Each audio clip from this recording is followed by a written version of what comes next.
மனுஷனை நடத்தக்கூடாது, தேவ ஆவியினால நடத்தப்படுறவங்களா இருக்கணும். இப்ப இத்தனை கிறிஸ்தவங்க குடும்பம் இருக்கீங்க, உங்களை வந்து அடிச்சு சர்ச்சுக்கு போன்பாங்க, அடிச்சு ப்ரேயர் பண்ணு சொல்லுவாங்க. என்ன ப்ரேயர் பண்ண சொன்னாலே நான் நான் பயந்துகிட்டு தான் வீட்டுல ப்ரேயர் பண்ணேன். ஏன்னா காலைல 5 மணிக்கு பக்தி பாட்டு தான் ஓடும், அவங்க சாமி பாட்டு போட்டிருப்பாங்க. அதன் மத்தியிலேயே அவங்க சவுண்ட் எவ்வளவு வச்சாலும் பரவாயில்ல, நம்ம ஒரு அரை மணி நேரமா ப்ரேயர் பண்ணணும், ஒரு ஒரு நாளைக்கு ஒரு 5 அதிகாரமாவது படிக்கணும். வீட்டுல என்ன இன்னைக்கு கூட நான் சர்ச்சுக்கு வரும் பயந்துட்டு தான் இருந்தேன்.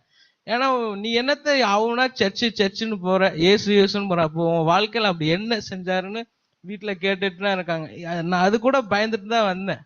உங்களுக்கு இவ்வளவு விடுதலையா நீங்க சர்ச்சுக்கு வரலாம், உங்களுக்கு வந்து சர்ச்சுக்கு நீங்க விடுதலை. நான் வந்து இயேசு கிறிஸ்துவ பின்பற்ற எனக்கு அவசியமே இல்லையா.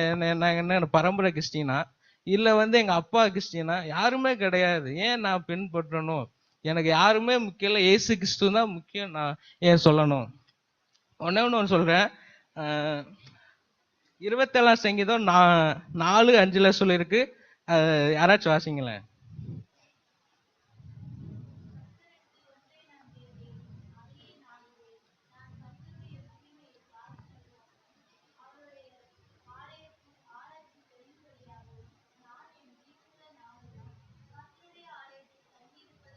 போதும். யாருக்காவது தேவனை பார்க்கணும்னு ஆசை இருக்கு அவங்களுக்கு? கர்த்தருடைய மகிமையை பார்க்கணும் எனக்கு ஆசை இருக்கு. தேவனுடைய சத்தத்தை கேட்கணும்னு யாருக்காவது ஆசை இருக்கா? உங்களை எல்லாத்துக்கும் பொதுவா நான் சொன்னேன், செல்லு நோண்டணும், இவங்கள போய் பார்க்கணும், இவங்கள போய் பார்க்கணும்னு ஆசை இருக்கும். ஏன் சில பேர் விஜய் ரசிகரா இருந்தா விஜய் கூட ஒரு போட்டோ எடுக்கணும், இந்த ரசிகரோட போட்டோ எடுக்கணும், அது அந்த மாதிரி ஆசை இருக்கு. ஆனா தேவனுடைய முகத்தை பார்க்கணும் உங்களுக்கு ஆசை இருக்கா? மோசே சொன்னார், நான் உங்களை பார்க்கணும். அவருக்கு வந்து பின்னாடிதான் காட்டினார். யாருக்கெல்லாம் இந்த ஆசை இருக்கு தேவனுடைய முகத்தை பார்க்கணும்னு? தாவீதுக்கு ஆசை இருந்துச்சு. பார்த்தாரோ இல்லையோ அவங்க தேவன் சொன்ன, இவன் என்னுடைய இருதயத்துக்கு ஏற்றவன். ஏன் அவனை இதயத்துக்கு ஏற்றவன் சொன்னாரு? பைபிள் அப்படி யாரையும் சொல்லல. நிறைய பேர்த்த ஒவ்வொரு சர்டிபிகேட் கொடுத்தாரு. ஆனா தாவீதை மட்டும் என் இருதயத்துக்கு ஏற்றவன் ஏன் சொன்னார்னா, அவன் எனக்கு பிரியமானவைகள் எல்லாம் செய்வார். நம்ம பிரியமானபடி நடக்கிறோமா, இல்ல தேவனுக்கு பிரியமானபடி நடக்கிறோமா? இப்போ ஒண்ணும் இல்லை. இப்போ வந்து நான் இங்க இருந்து இந்த இடத்துக்கு போறேன், அப்ப கூட நான் ஏசப்பாட்ட கேட்பேன், ஏசப்பா இந்த இடத்துக்கு நான் போலாமா?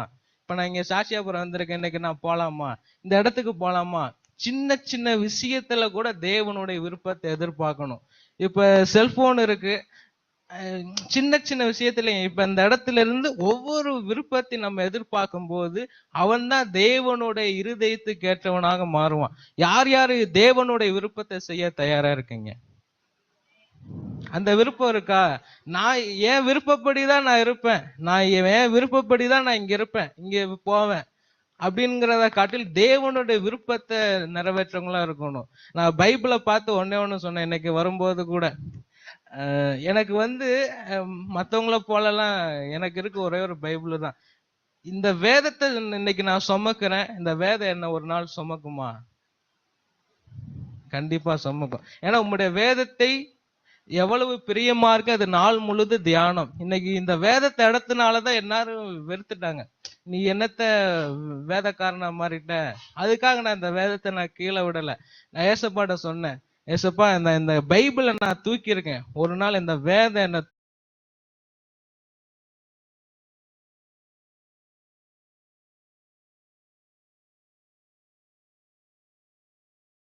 தூக்கணும்.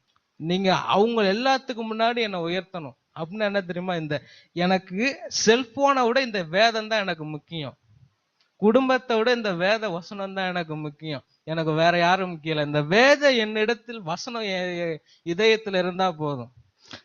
கடைசியா ஒண்ணு சொல்றேன், கர்த்தர் என் வெளிச்சமும் என் ரட்சிப்புமானவர். தேவன் நம்முடைய வாழ்க்கையில இருளா இருந்தாலும் நம்ம வாழ்க்கையில வெளிச்சமா இருக்கிறார். இப்போ உங்களை எல்லாத்தையும் ஒரு ரூம்ல போட்டாங்க, அப்போ உங்ககிட்ட நீங்க அந்த இடத்துல இருந்து கடந்து வரணும், உங்க கையில என்ன இருக்கணும்?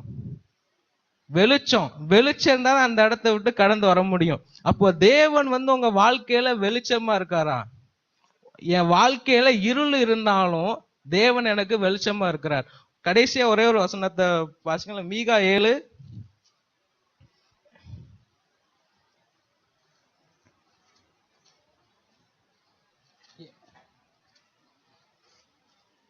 அதுல 8ஆம் வசனம் வாசிங்களேன்.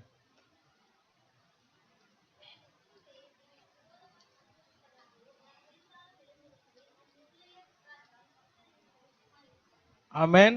என் சத்துருவே எனக்கு விரோதமாய் சந்தோஷப்படாதே, நான் விழுந்தால் எழுந்திருப்பேன்.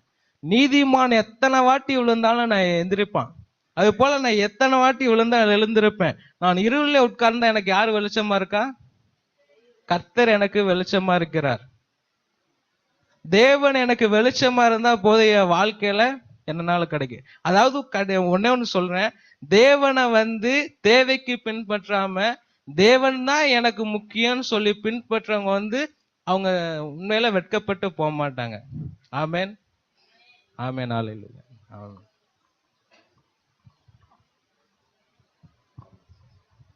ஹல்லேலூயா. ஜேக்கப் இங்க ஜூம் பார்ப்பா, யார் வராங்க? ஹல்லேலூயா. நல்ல ஒரு சங்கீத பகுதி. இன்னைக்கு ஆக்சுவலா மனோக்கா தான் சங்கீத பகுதி எடுக்கணும். அவங்களுக்கு சரீரத்துல பலவீனம் இருக்கிறது.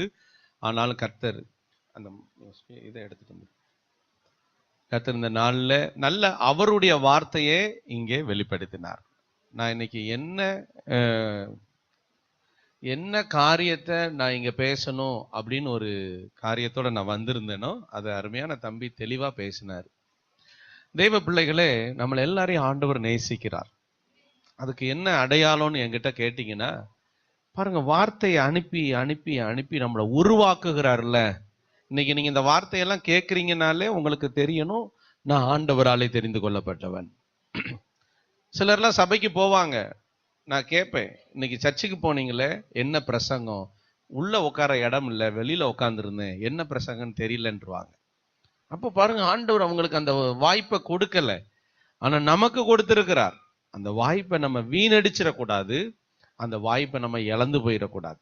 ஆகவே இருக்கிற நாட்களிலே கர்த்தருடைய வார்த்தைக்கு செவி கொடுப்போம். அந்த தம்பி அவங்க அம்மா இன்னும் ரட்சிக்கப்படலை.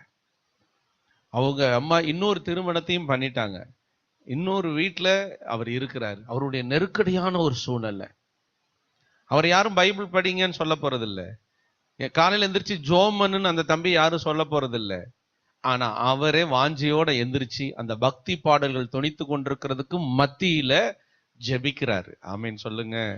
ஹல்லேலூயா. அதுதான் வாஞ்சை. அதைத்தான் தேவன் விரும்புகிறார். அன்னைக்கு நம்ம பிள்ளைகளை பார்த்து பைபிள் படி, ஜோமனு, அதை பண்ணு, இதை பண்ணுன்னு கத்தி கத்தி சொன்னாலும் அதுக்கு கொஞ்சம் கூட செவி கொடுக்கறதில்ல. அதுக்கும் மேல கோபத்தோட பைபிளை திறந்து படிக்கிறாங்க. ஸோ என்ன வாஞ்சையோட அந்த தம்பி இருக்கிறார் பாருங்க. உண்மையாகவே சாத்தூர்ல இருந்து சர்ச்சுக்கு வரார். இதனால ஏன் வரலன்னா, வெளியூர்ல இருந்தாரு, இன்னைக்கு காலையிலே சாத்தூர்ல கிளம்பிட்டார். ஃபோன் பண்ணிட்டார், அண்ணே நாளைக்கு நான் சர்ச்சுக்கு வந்துடுறேன், ஊருக்கு வந்துட்டேனே அப்படின்னு சொல்லிட்டு. ஒரு வாஞ்சை. தெய்வ பிள்ளைகளே, இது கடைசி காலம். இந்த கடைசி காலத்துல உலகம் நம்மளை இப்படித்தான் இழுத்துக்கிட்டு அசதியா நம்மளை வச்சிருக்கோம். இடம் கொடுக்காதீங்க. சரி, இப்போ சாட்சிக்கான நேரம். எழுந்திருந்து தேவ